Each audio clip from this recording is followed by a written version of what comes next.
Thanks for joining us on Sunrise. Well, experts say one of the major stumbling blocks to the growth of Africa's economy is the energy problem. Well, they say efforts to stimulate economic growth in all industries across the continent are being stifled by the lack of reliable electricity. Well, today we're joined in studio by Colin Logan, a director with a Gibb, an engineering company involved in hydropower projects in the continent. Well, remember, feel free to share your thoughts. Give us a call on 011-537-9333. Colin, thanks so much for joining us. I mean, it goes without saying hydropower involves water, but many of us are not sure on what this concept actually involves. Take us through the nitty-gritty and just break it down for us. What is hydropower about? Well, quite simply put, it's really just a case of redirecting water through, through a series of tunnels, directing it through turbines and generators, and utilizing that energy to generate power.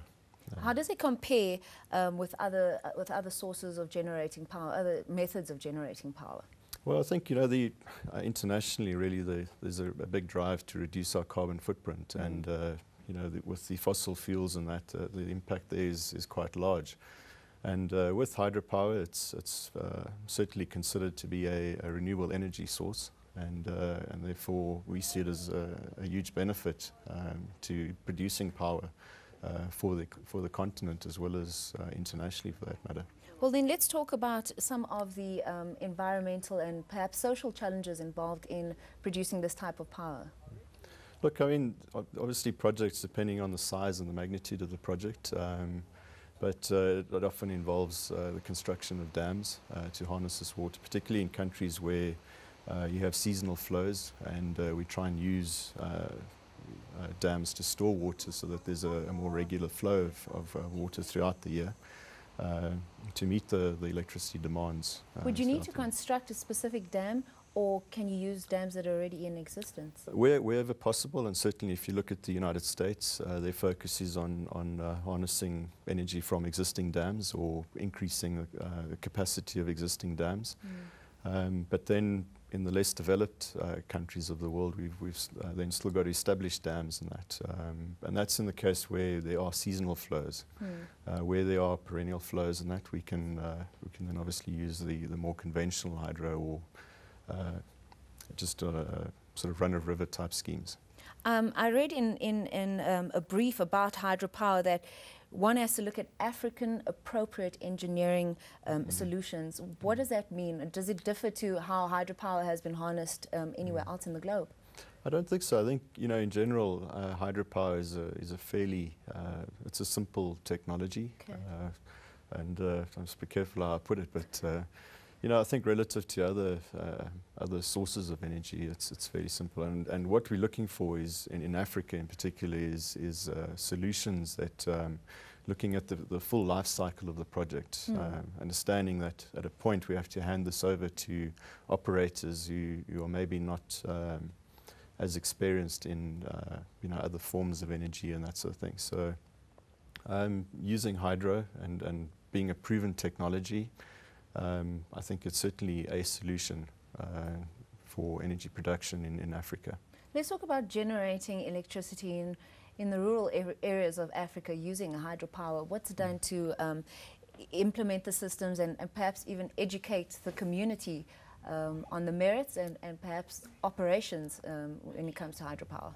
Yeah, look, with every project that is implemented, there's always the intention is there to involve the local people, particularly on the operational side of things. So nearing the end of construction is to involve them, get them involved in the project so that they understand the projects, understand the merits of the project, understand how they operate, and then to hand it over to them so that they can actually operate the scheme effectively, efficiently going forward. Themselves. Well, we do have a caller on the line. It's, I think it is Zook from Berea. Good morning, Zook. How are you doing? I'm okay, and you, Mama? Good, thanks. Thanks for joining us. You have a question for our guest? Yes, I have a question to ask expert because, as you said, there is a crisis of electricity. One thing I know, there is a project between DRC and South Africa, and barrage in DRC can help all Africa. How can you say like that there is a crisis? Sorry, Zook, we didn't get the end of your question. Do you mind repeating that? It wasn't particularly clear. I wanted to ask, where are we with the project ESCOM we're going to negotiate with the barrage in DRC? Okay, thanks, Zook. Thanks for your question. He's talking about the various African projects, and particularly that collaboration there between ESCOM and I think the DRC project he's talking about. I think I know exactly. It's obviously the Inga project, or Grand Inga, as most people will probably be aware of. Yes, I mean, it's definitely a solution to Africa. I think the biggest challenges that we're facing with a lot of these projects is where they're based, and you know, the DRC itself being a fairly politically unstable environment. Obviously, if you're going to look at the project we're talking about here, is probably looking at investment of about $40 billion US. Now, if investors are going to be committing those sort of funds, they're going to be wanting some kind of political stability. In addition to that is, although there's a lot of generation capacity there, you know, we've also got to look at the transmission of that power across you know, a number of countries to get it to South Africa, for one.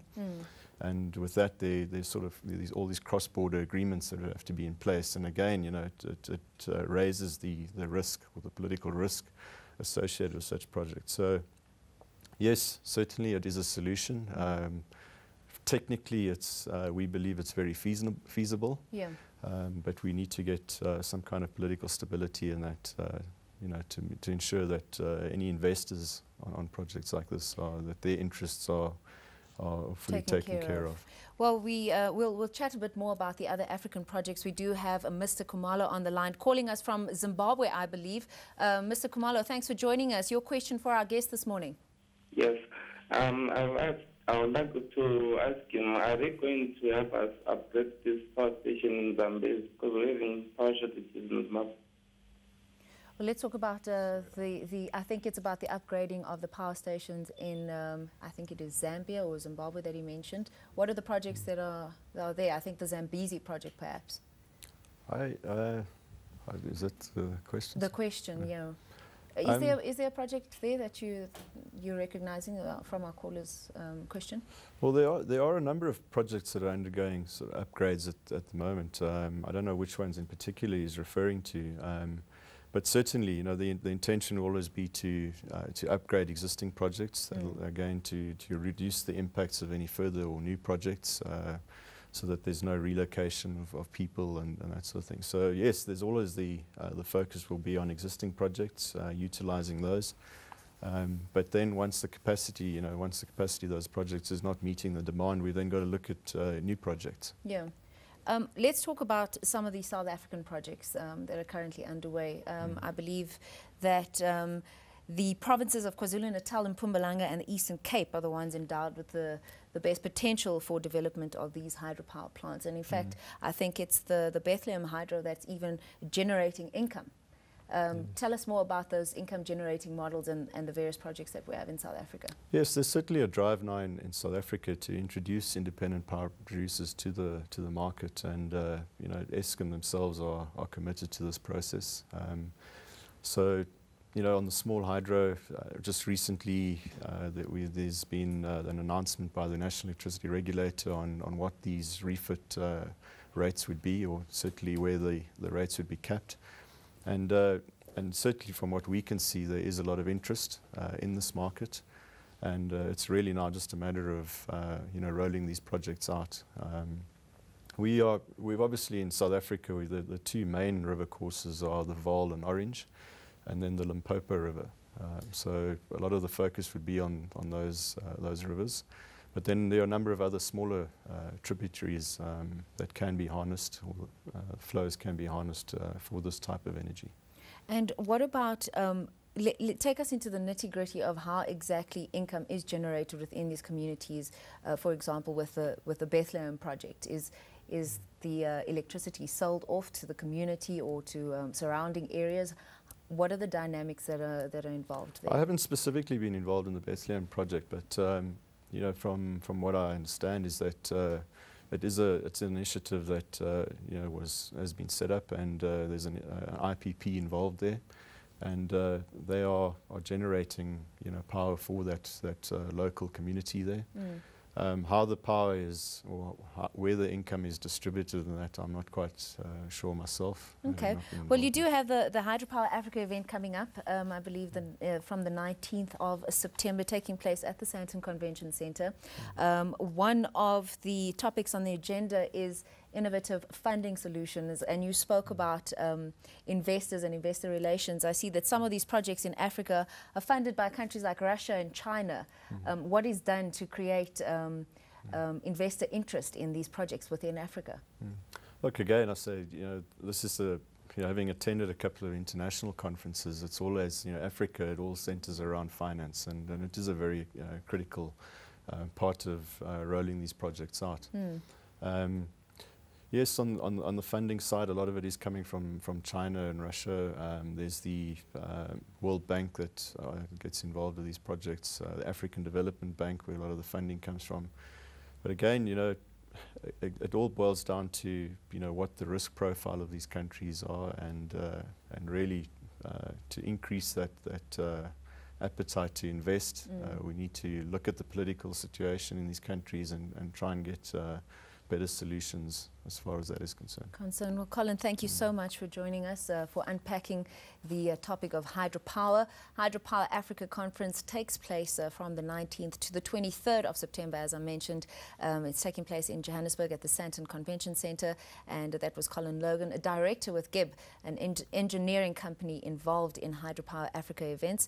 You can visit their website at www.hydropowerafrica.com.